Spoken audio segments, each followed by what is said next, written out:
Hello, it's Before We Break Up Again. We have a Patreon. It's patreon.com/braveclown. There is an extra episode every single week. There is early access to this episode. There is, not this one because this will come out on Friday, but from now on there will be early access to the public episode. So you'll get that on a Wednesday, a Patreon episode on a Monday, and monthly little specials that we're going to do. Right now, there is one up on the Patreon that is a behind the scenes look at Jessie's OnlyFans career that does involve a little bit of crying, doesn't it? Today's show, pretty good one, I think. And about marriage and commitment. And really heats up towards the end, as all of these do. So, and how I'm coercive, apparently. According to one YouTube commenter. Mm-hmm. But we can't be listening to them too much. Or can we? This is Before We Break Up Again. Should we start again? Well, we can start from wherever. We can start from now. Yeah, start from now. Start from now, because that's too disgusting. Mm-hmm. Okay. I'm sorry, you've only eaten half of your bagel. And it's not a very good bagel because I burnt it. And whoever cut the bagel... Your mum? Mm-hmm, I think didn't master the halving element of cutting a bagel. I think she liked it, though, like that. The thick and the thin.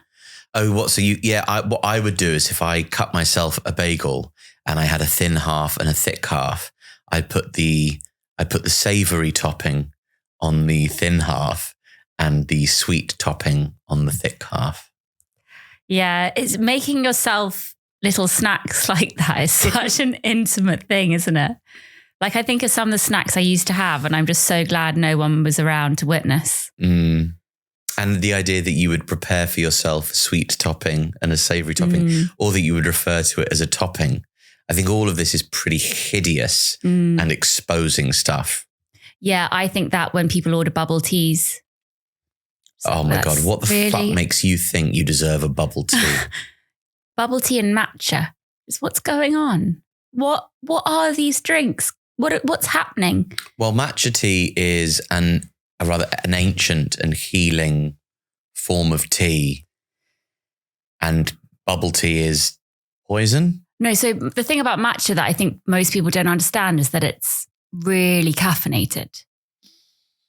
Yeah, not as caffeinated as coffee. But no, it is. It actually is. Okay, well, I'll vamp for a moment while you lean away from the microphone to check on the World Wide Web whether or not matcha tea is more or less caffeinated than coffee. Oh. And it's not. God, I was wrong. I've been wrong for so many years. Yeah, and not just about this. No, about everything. Why am I here? What else have you been wrong about, do you think? My career. Many aspects of my career. Mm-hmm. Trusting certain people. Oh. No, I'm sorry. I don't mean to be judgmental about bubble tea, but it's a sugary drink. Well, you can choose the amount of sugar, can't you? That goes into bubble tea. You can choose 0, 25, 50. Obviously, Margot always wants to have 50 and I say, no, you can only have 25. And it's still pretty sweet. It's a fun drink. It is a fun drink. But when you see kind of businessmen with a bubble tea, you're like, what the fuck are you doing? I've never seen a businessman with a bubble tea. Well, where we used to live, there was a lot of businessmen and a lot of bubble tea drinkers. Yes. So I suppose there had to be some sort of crossover, didn't there, to keep both, like, just dumb law of averages. So we've launched a Patreon today, of which many people have become patrons of us, which we're grateful for. The schedule will be Monday, Patreon episode release day. Wednesday, the Patreons will get the public episode. And on Friday, the public episode gets released.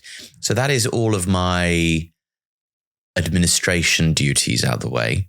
You've done very well. Thank you. We just have to say that because we have done, I know you don't like me saying this, but we have done a number of trial podcasts in this house. And we've now been here for 7 weeks. And so it's taken us 7 weeks of trying and you've finally done it. Not that you've not been trying to do it before, but it's a lot of work now to have to edit and learn how to produce a podcast on your own and all that stuff. I think I would describe us as nearly there because I'm not sure about this table. I'm not sure about the fact that we've got these microphones on our laps. There are just several things about this setup that I'm not sure about. And I would like... I've got a tall back and you don't like that, do you? Yeah, but also you are performatively straight back during our podcast. I'm not. I'm just trying to look not hunched over. Yeah. So I can't help my long back. You can, because you don't live... Your back doesn't live like that. This is how I'm comfortable sitting with my back. It isn't. It's how you want to be seen sitting with your back. It's not. This isn't performative. This is not. This outfit is performative. Yeah, but this is but this not. was a joke outfit for you to laugh and you didn't think it was funny. No, I did query it, especially the what would you call that? Yin yang. My Claire's accessory yin yang necklace. Yeah. That's meant for a 9-year-old. Yeah.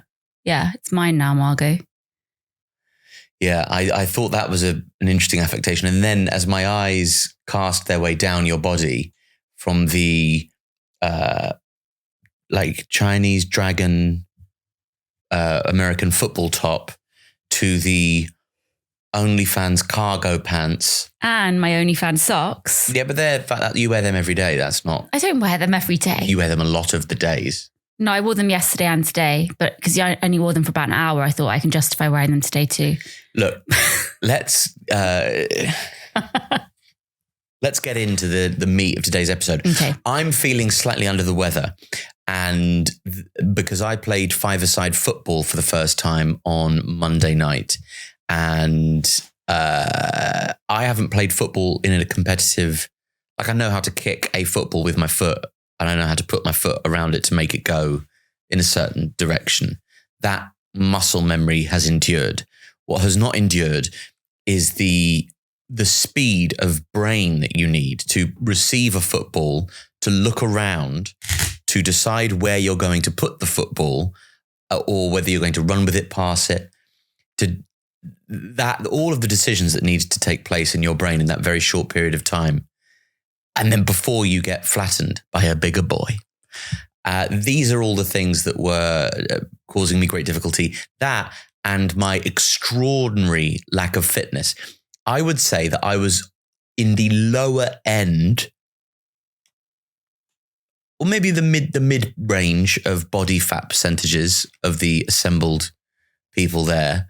And I would say I was in the bottom 10% of fitness in terms of people there. This is worrying. Yeah. Why are you so unfit? Because I'm so still.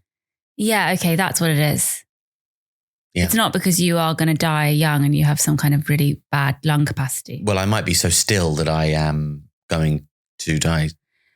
Well, you can't be still here. You aren't. In the last 7 weeks, we have done an inordinate amount of movement. No, I've not been still for quite some time, actually. I've lived for a long time as a still man, but I'm a very mobile man. I went upstairs earlier because the dog was looking for where you were, and I went upstairs and you were just lying on the bed midway through putting on your socks. Yeah. And I put my hand, I knew I could hear you about to come in. So I put my hand on my sock to make it look like I was in the middle of doing something. Like I wasn't just lying down and having a moment of rest to myself. Having worked out how to use the Patreon website. Thank you very much for all your help, Patreon. Trying to work out how to, it's a lot of technology that I'm not an expert in, that I've needed to work out how to use.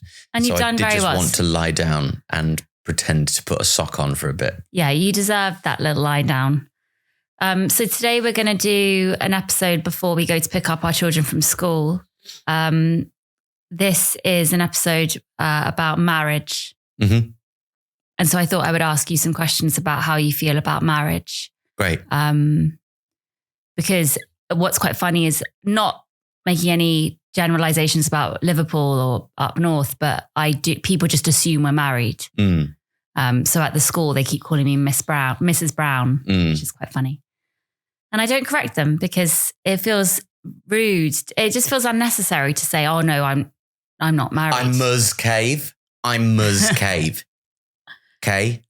There are no muzzes in the I've looked through, I don't know why I still do this, but maybe a kind of real red flag, but I looked through the kind of brochure of the teachers at one of these school events that we went to. And I just thought it was, I don't know why it alerted me. I wasn't even, feeling particularly amorously charged at that point, but I couldn't help but notice all the teachers. Oh, Mrs.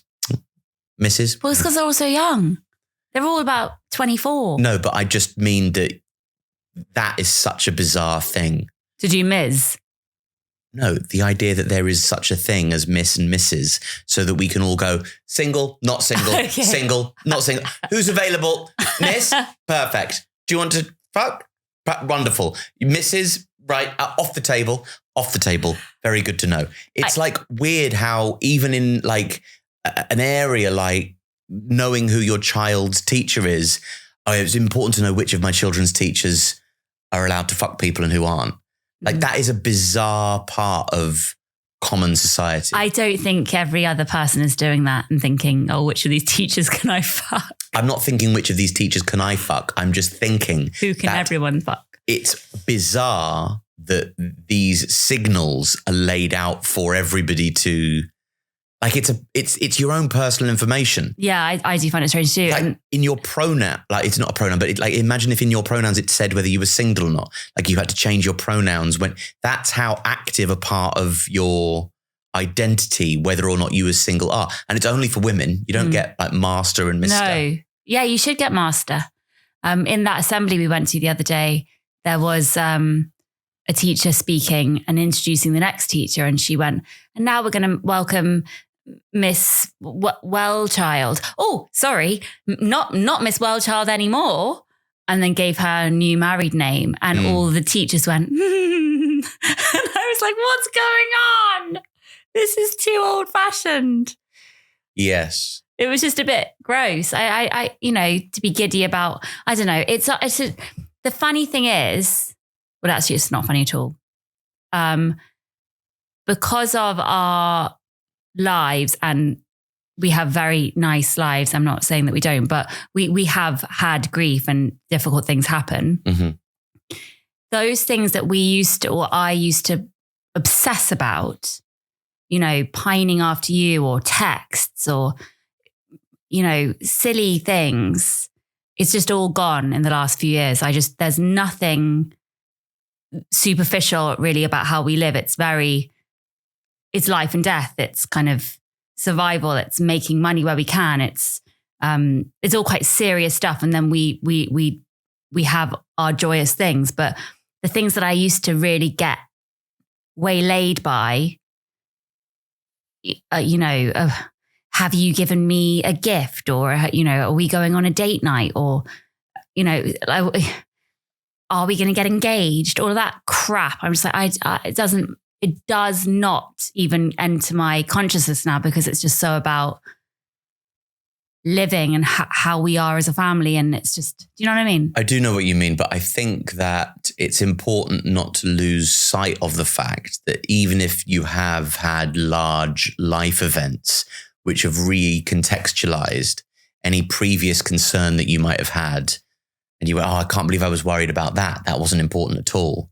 To not belittle your previous concerns, or indeed the concerns of other people, just because they haven't had these large life events doesn't mean that it's like that Jeff Tweedy lyric that I love. A man so drunk he could hardly stand told me once, holding my hand, suffering's the same for everyone. He was right, but I was wrong to agree. Yeah, I completely understand that. And there's been moments post terrible things happening in the last however many years where I have done something kind of completely frivolous or been upset about something silly and had this moment of, oh, wow, you can feel like that again. And it is a bit of light. And I think that's why slowly, as the lights come back in the last few months, only last few months, because it has been so dark for a while, this idea of marriage. Yeah.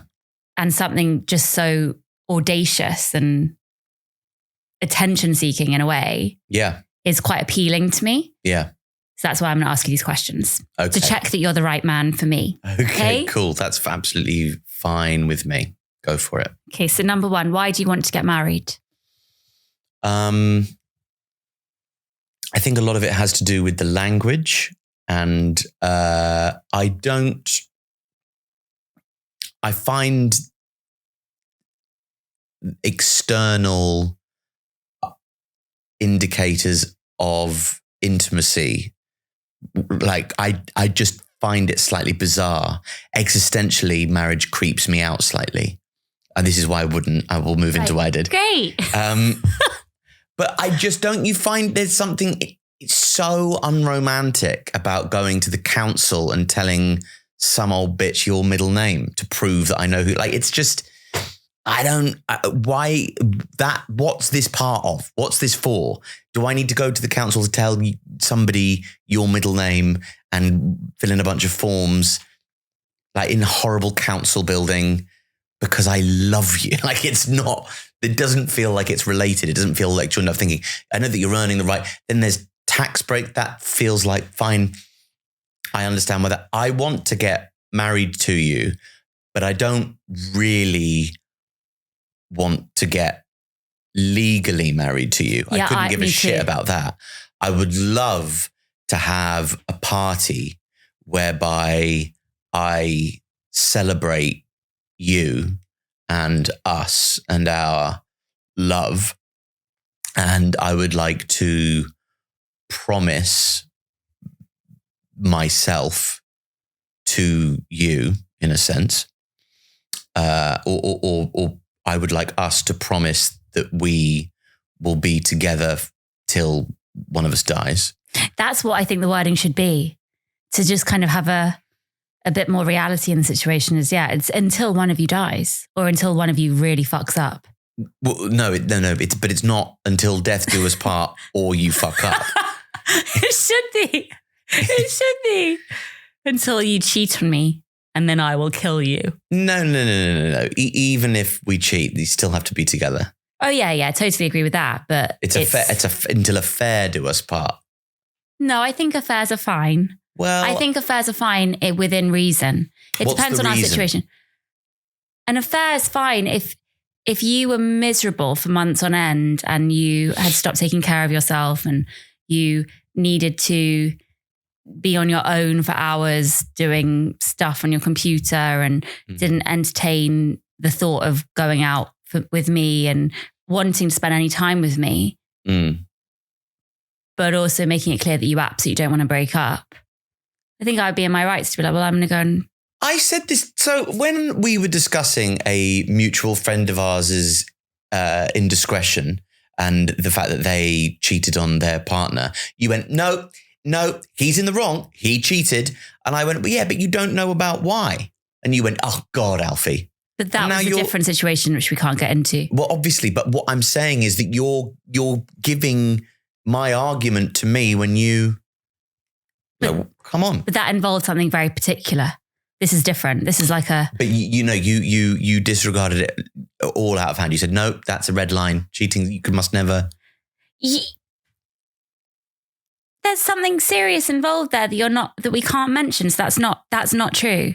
That's not fair. And I mean, I think a secret affair for months on end is wrong. But cheating is fine. Occasionally, if you own up to it, if you just cheated on me and then didn't tell me, that would be wrong. If you cheated on me and then told me, I would be like, okay, well, you told me and I understand why you did it. And I still think I would hate you. Yeah. In theory, I want to be one of these people who's quite cool with it, but I think I probably wouldn't be. Yeah. And now that we have had actual experience of that. Both ways in a way. Not really. Yeah, really. No. Yeah, really. No. Yeah, both ways. You really. Way for me, ways for you. Yeah, one person, whatever. I just think that probably the healthiest long-term relationships do involve a few things which weren't ideal. Oh my God. I used to have a line on stage where I said, I think the perfect relationship is a loving, committed, monogamous relationship with just a tiny little bit of cheating every now and again. Yeah, I think that does sound great. Yeah, I agree. I just would never want to hurt you, though. Yeah, well then don't tell me. Yeah, but I just don't agree with that. I need to know. I don't want to be an idiot. Yeah. But no, I disagree. Yeah, that's why we can never do it. I know. We'll divorce. If we could agree on that, I might just text you maybe one night and say, do you want to break up for tonight? I'm at home with the kids. Not really. Okay. Never mind. No. But I couldn't ever have an open... some people have had open relationships like that where they've said why... they've had to text their partner and go, hey, baby, I'm just at the thingy majig at the moment. And then there's a girl here. Do you mind if I sleep with her tonight? Oh, no, baby, that's fine. Yeah, I would like that. That's what I would prefer. I couldn't ever do that because it's arrogant. It's like, hey, if I called you up and go, hey, Jessie, do you mind if I sleep with someone tonight? I'm just in a bar and I think she likes me. Would that be all right? Oh, is he? Is he? Oh, that's funny. Well, hopefully he'll go to sleep soon. Yeah. Okay. Well, no, I'm still out. Well, no, I won't be. I won't be coming back at all if I'm I don't know, probably the Maldron or something. Okay, stop. But it's not that expensive. Okay, it's gone too far. Okay. Either way, and then after all that, if she went, oh no, I didn't like you like that, and then I had to come home to you. Well, you're home early, and I went, oh yeah, she had a boyfriend, and how embarrassing for you. That's the worst. Then I told you that I wanted to, but I didn't. It's just awful, awful situation. I don't know how you'd even... No, but this is positive to be talking about it because for a long time we've been too depressed to even kind of fantasize about this kind of thing. So I think it's really positive that we're talking about this again. But I'm because it shows there's no other bigger issues at play right now. I'm not fantasizing about it. I only have eyes for you. I'm not fantasizing about it anymore. For a while I did, for a while. But now for many years, no, I'm joking. But no, it's quite nice to not be, I'm not bothered right now. That's good. Well, you never told me that. That's interesting. That's the first time you've ever said that to me. Really? Yeah. No, I did. Live on air. No. That's an exclusive to my ears as it is to yours, listeners. No, we went through a phase last year of being I was quite obsessed with this idea that we would have an open relationship and we didn't ever get round to it. And then I became quite upset that we never got round to it. And then because I'm inside all the time at the house. Oh, was this when you wanted to have a threesome? Was that when this was? Was that like what did you keep on saying in the hotel in Manchester? No, that's not. We're not doing that. Do you remember what it is? No. Yes, I do. And it's that you're thinking of something that's absolutely inappropriate to talk about right now. I don't think that's true. It's definitely... Okay, 23 minutes 30. What is it? No, no. 23 minutes 30. What is it? No, you are a trickster. I'm not. I won't leave it. I would never leave anything in without your consent. No. Jessie, just tell me what it is and I will cut it out. No. Absolutely not. I'm not falling for that trap. I don't edit this. Sorry? And I don't listen back. Well, you do listen back because you have to look for clips. That's your job now. Okay, so listen. I want to get married to you because I love you and I want to celebrate that in front of a room full of people, but I don't want to have to go through all the administration because there's enough of that without inviting it into your life. I also wouldn't want to make anybody travel too far. I also wouldn't want to spend too much money. I think the whole expense of a wedding is kind of bizarre. I wouldn't spend any more money on a marriage or a wedding rather than I would like a really great party. Okay. Like on January the something, it will be my 20-year anniversary performing stand-up. And I thought, I might go out and have a party, invite people out. And because I never celebrate my birthday, but that feels like something I would want to mark. Yeah. I never feel like I want to mark the passing of a year because it feels arbitrary. But and you don't mark any anniversary. Well, no. And you don't really mark birthdays either. No, I don't. And you don't give me any gifts. I do. You don't. What was the last gift you gave me? I don't know. I've bought you flowers before. I bought you that What the Tennessee. I bought you that. I bought you flowers? One of those shoulder bag things. Okay, that's fine. The jumper that I bought. Don't claim you bought me flowers. You didn't. You've never bought me flowers. I have bought you flowers. You have never bought me flowers. That's I bought you flowers once, but also at the same time, at the beginning of our relationship, you said you hate it when people buy you flowers. I do hate flowers. Right. So that's what I've taken into account. Yeah, Isn't okay. It? That's what So I'll just quickly answer that question too. I wanted to get married because of the legal stuff. Okay. Just so I have a very strong prenup. No, I want to get married because I think there's something quite beautiful about being on paper together. So it's the opposite really to you. Because I think as we get older and as you recover from five-a-side football, and it takes you a long time to recover from five-a-side football, I do sometimes worry about you dying, getting sick, and then with your dad dying.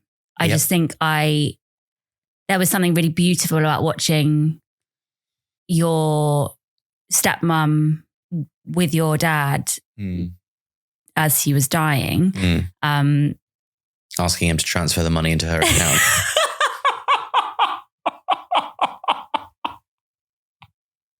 So beautiful.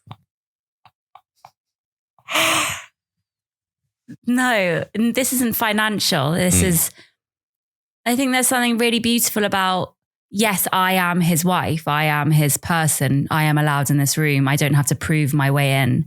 I did think there was something beautiful about that though. Her sitting down and she sat down and went, hi darling, you've got to transfer this money into my account. Otherwise it's going to be a nightmare. And my dad went, oh, here we go. I thought it, and was taking a piss out of her about it. Because he's going, I'm about to shuffle off and you've got to have the money. So I think there was something nice about that actually. Despite the fact that I was humorously suggesting there wasn't. Yeah, I have found in certain situations, say whenever we've been in A&E or in hospital with the kids, a feeling slightly like we're frauds. Like we're not really, it's nice to be unified like that with a name. And like, I don't know, I think that's more appealing to me now than ever as they're getting older. And also because we have made so many juvenile little mistakes. For instance, with Becca and his name, I think we've talked about in the podcast before, but you were away in Australia when we had to get him legally registered. And so I was registering the baby on my own, but because we're not married, he couldn't have your surname because you weren't present. So I obviously gave him my surname. Which and then is bullshit because you didn't give him your surname. Yeah, exactly. It's actually bullshit. I could have just given him Brown. It's so crazy. But anyway, so I gave him another name and just all of that stuff. It's just very silly. And I think there's something quite, I don't know, powerful about being a husband and wife that is more appealing to me than it's ever been. The idea of having a big party terrifies me. The idea of having even a traditional thing like his side and her side, I would have no one on my side. Yeah, we wouldn't do that. Yeah. Anyway, okay, question 2. Are you influenced by your parents' marriages? Yeah.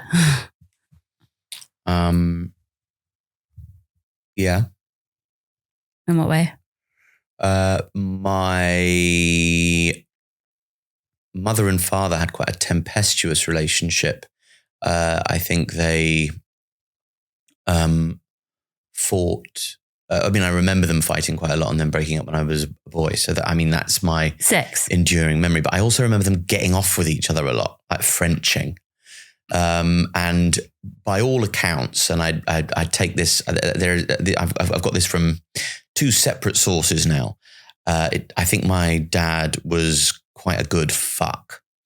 So I heard this from my stepmom the night he died, and my mum sort of alluded to it with less detail than my stepmother offered on the night that he had passed. And 5 times the night they met, apparently, all night or something. 5 times? Well, it was all night. She said. Anyway, anyway, How old would he have been then? I don't know, 50 odd, 55. Well, like that. The bar is set high for you at 50 odd. Yeah, but I won't be meeting you for the first time at 50, will I? No. So you can unless we break up now and then reunite, don't see each other for 10 years. Yeah, then you looked very excited by that just then. No, I was staring at you working out what you'd look like. In 10 years' time? Yeah, I imagine fairly similar. I'm going to have massive gigantic boobs. tits. Massive. Yeah. And by then I'm going to have all the filler, like the Liverpool ladies. I was going to call them something else, but I didn't know what to say. Do you want to get the scouse pout? There was a big scouse pout in reception this morning. I went into the reception for a reading morning with our 5-year-olds who turned 5 yesterday. Yes. And there was a few big lips, big old lips. My stepfather and my mother had a very good dynamic in that he worked not managing creative people, but in the music business. So dealt a lot with creative people and knew how to put up with them. And my mum is a creative person. So there was a good temperamental artist and manager dynamic to them in that she could have a concern and he could say, hey, it's going to be great. Here's what we're going to do. I've got a plan of action in place to alleviate all of your concerns. And I think I've got that. I know how to try and do that, or at least I know how I've seen the value of that and how to manage an anxious creative. I think our relationship works best when it's been one of us is doing better than the other. So usually you're doing better than me and I'm your more manager girlfriend. I think that dynamic is when we're at our best. When I'm doing well and really busy and you're floundering around a bit, it's not good. Whereas I think I work really well. I don't think I'm a typical creative personality. I think I'm more of a business-minded creative. Yes, but in your everyday life, you are, in the way in which you conduct everyday tasks, there is a lot of high-stakes drama. For example, the other night, in the middle of the night, our youngest son, in the darkness, ran into your nose. No, he didn't run into it. He headbutted me aggressively. I don't think he was trying to nut you, though, was he? He was. I explained this. He did his power move, the headbutt. Okay. So he did that, whatever he did. He attacked me. He maliciously attacked his mother. And I woke up to the sound of the phrase, "My nose is broken." And I went, okay, I'm going to get out of bed. Not once even beginning to believe that the nose was even on a journey toward broken. I got into the bathroom and then heard from outside the door where you were, I'm bleeding through sobs. You've made me bleed. You've made me bleed, she said to her 3-year-old son. And then I went, okay. Next thing I know, Jessie comes into the bathroom with a gleaming and perfect nose, not a trace of blood or bruising or anything like that. And yet the next day she woke up, no bruise, no nothing, a pristinely kept nose. You can't see the bruising on the inside. And there was blood. I tasted blood. No, you are a catastrophizer extraordinaire. No, that's just, he attacked me in the middle of the night because he didn't want to go to nursery the next day. I'm going to, I won't say the name of the nursery. Okay, I think that's really interesting. I think what have you learned from your parents' relationship? I don't know. I mean, it wasn't the ideal marriage. I didn't really have many ideal marriages in my upbringing. I didn't see any models that I would like to aspire to as a couple. When I'm older, I didn't see much love, I guess. Didn't see much. That's an interesting thing. You didn't romantic love. I didn't see much of. I saw practical love, and I'm very. So where good at did you get? Like, where did your sense of a desire for romantic love come from? Justin Timberlake. Dawson's Creek. No. Justin Timberlake. I think watching couples. Sorry, when's he romantically loved anybody apart from himself? Britney. He loved Britney, and then Britney cheated on him. We've gone over this too many times. Mm-hmm. I think watching couples like that on TV was very. Am I moving too much? But I didn't say that because I didn't want to break the rhythm of the podcast by mentioning it. Sorry. Sorry, who? Sorry, sir. Watching couples like that on TV would make me very, that's so cool. That's what I want to be. No, I didn't really believe in love for a long time until I didn't believe in love. I never thought I would find love. But that's not because of my parents. That's just because I didn't have. Well, it might be. It might be, but it's not their fault. It's not their fault that they weren't. It's not their fault. They weren't, perfect for each other. No, I know.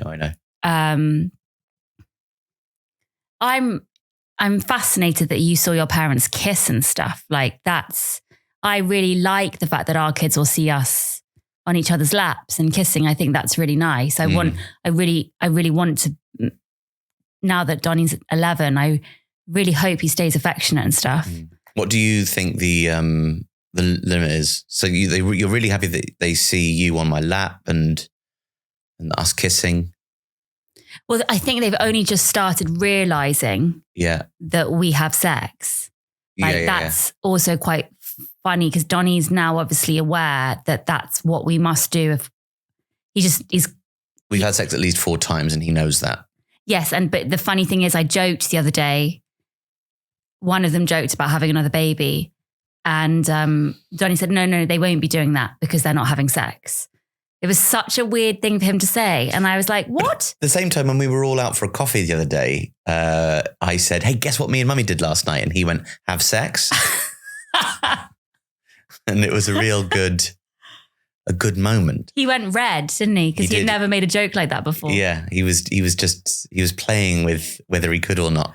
But yeah, I was trying to lead into a sort of a funny bit, but we've gone past that. Well, I said to him, well, how do you know? What would be too much to do in front of the kids? Oh, yeah. Inside tops, outside tops? Probably too much.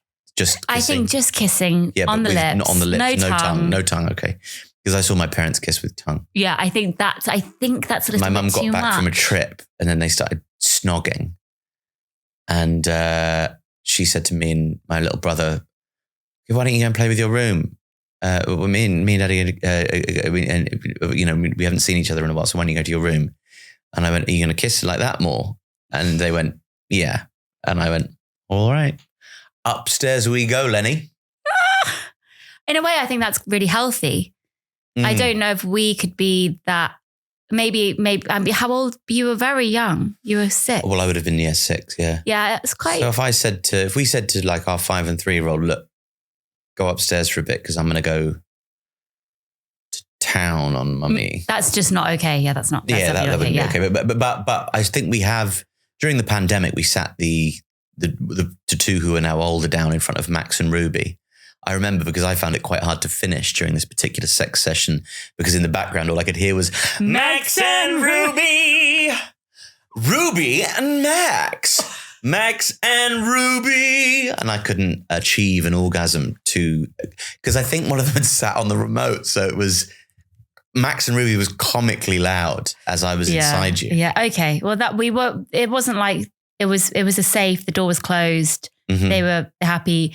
Obviously, COVID was happening, so they were constantly around. We weren't doing anything inappropriate. No.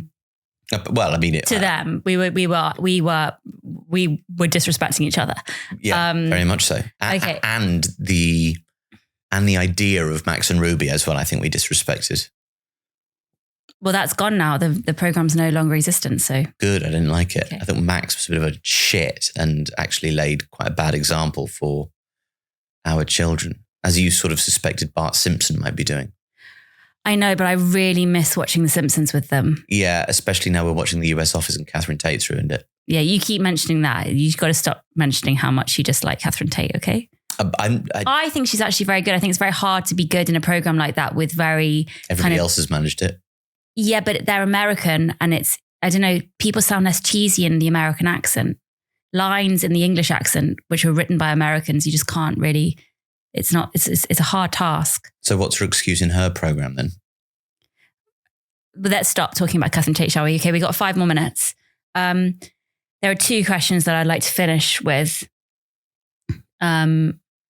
What kind of wedding do you really want? Which I think we've alluded to because you said you just want a massive party. Warehouse, New York style pizza, beer in bins, and then a cocktail bar. Maybe somebody to set up like a Guinness or Beamish line. I want a band. Would you sing? Yes. Yes. I sang at my first wedding, so I don't see any reason why I wouldn't sing at my second. Maybe even the same songs. This is an area of the podcast that we've never, if you have listened to all however many episodes, there has been a few mentions of the fact that Alfie has been married before, but we don't ever go into that territory because it's not really fair. No, it's not. But you were a child bride. At the tender age of 25 or 26. 24. 24. How can you forget that? Because life is fucking interminable and it goes on, and it was years. It was 20 years. It wasn't 20 years ago. We got pregnant when we were 26. You were married at 24, 25. Oh, of course. Yeah. By the time that, you were only 26 when we got pregnant. So I was 24 when I was, 25 when I was married. What? 24? Because you were done, it was over by the... No, 25. Okay, 25 is not that young then. I guess that's kind of... If somebody got married at 25, I would give them, a 50-50 chance. It's a 50-50 chance anyway, actually. No, I think for us, it's better than 50-50. If we got married. Yeah, but that's because we're almost 40. Well done. That's the first time I've ever heard you say that. Oh, yeah. We are almost 40. Well, we're 38. I know, that's almost 40. Almost 38 and a half. It's nearer to 40 than every single age except for 39 and 41. Yeah. No, I'm fine with it now. I've got much better at that.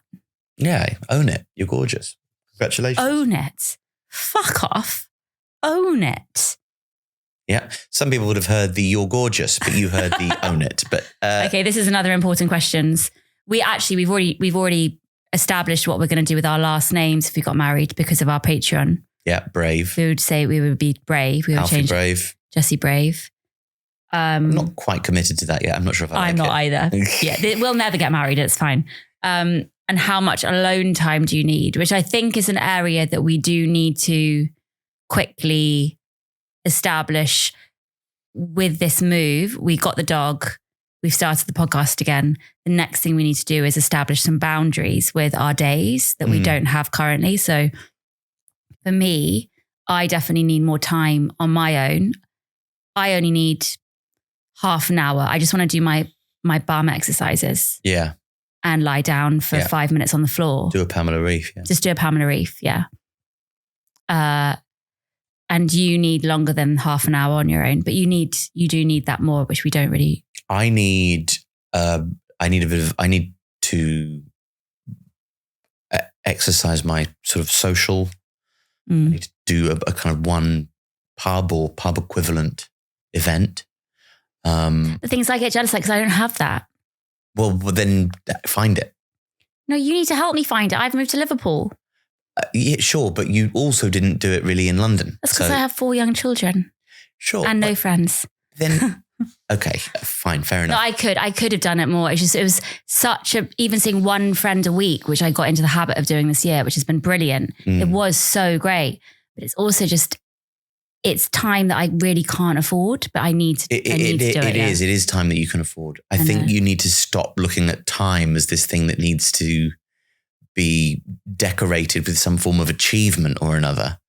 Like, it's not what life is for. No, I know. I definitely know that. As we said in the podcast the other day, you won't regret time we spent walking the dog together. Definitely. Yeah, you can have that. You can have that social time and that alone time. and I need to be alone for a couple of hours a day. A couple of hours a day? Yeah. A couple of hours a day? Yeah. Do you mean even when they're at school? What?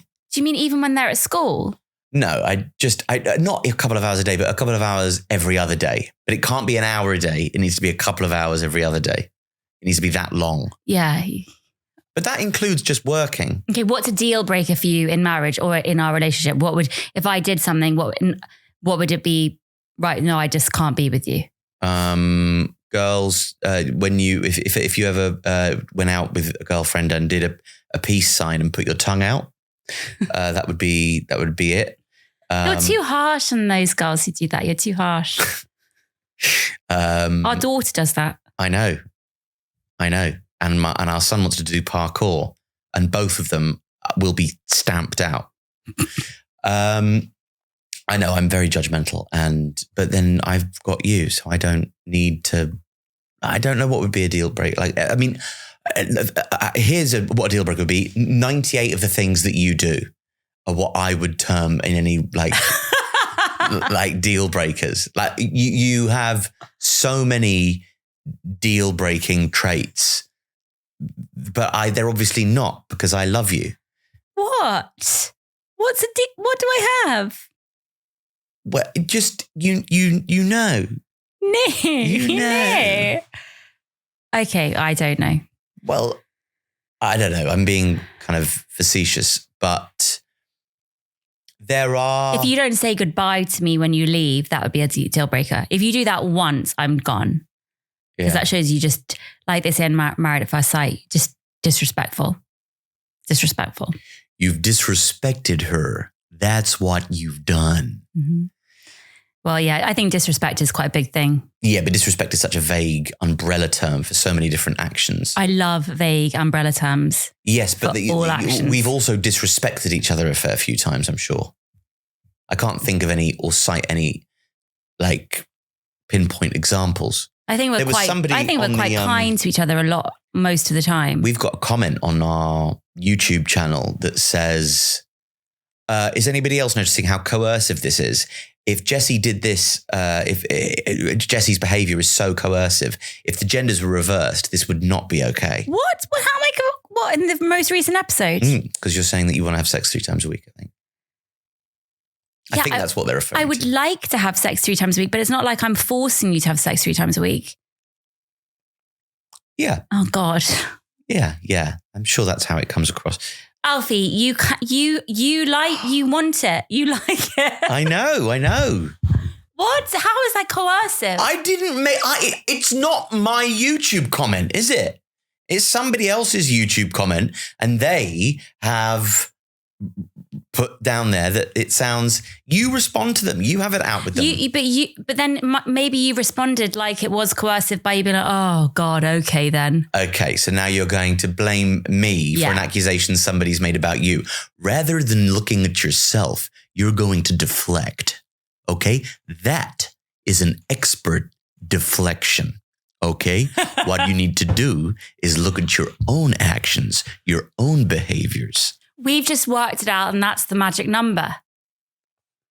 Because you told me it was. No, because we've worked it out. I like it. 3 times a week. What's the secret to a good marriage? 3 blowjobs a week. It will go down, and obviously, if you're sick or we're sick, it goes up and down. I am sick, and we fucked twice yesterday. Okay, that's enough. Let's stop the podcast right now. You're so okay with sharing some details, but so averse to sharing others, aren't you? You need to eat your bagel now. Let's go. Thank you for listening, everybody. How are we going to get to the school? We need to go now. How are we going to get there? In a car. So I'm going to go. Yeah. Oh, for God's sake. Thank you for listening, everybody. I promise I'm not coercive. She's not coercive. We have a great... Alfie's on testosterone. He needs to fuck 3 times a week. Otherwise he'll die. Tune in next episode for a conversation about testosterone replacement therapy, seeing as Jessie's let that particular cat out of the bag. Maybe we can get a sponsorship deal from Manual. Somebody mentioned that you're glowing. Maybe it's the testosterone. Maybe it is the testosterone. Maybe he's born with it. Maybe it's exogenous testosterone being injected into his shoulder. So yes, I'm taking testosterone into my shoulder. So enjoy that bit of information and be excited about next week when we reveal all about the effects of coercive behavior. And my testosterone cock that meant that twice yesterday. Wasn't that exciting? Thank you so much for listening. How do you turn this off? You don't turn it off because we haven't done the intro yet. Oh, right. Okay, go on. Goodbye.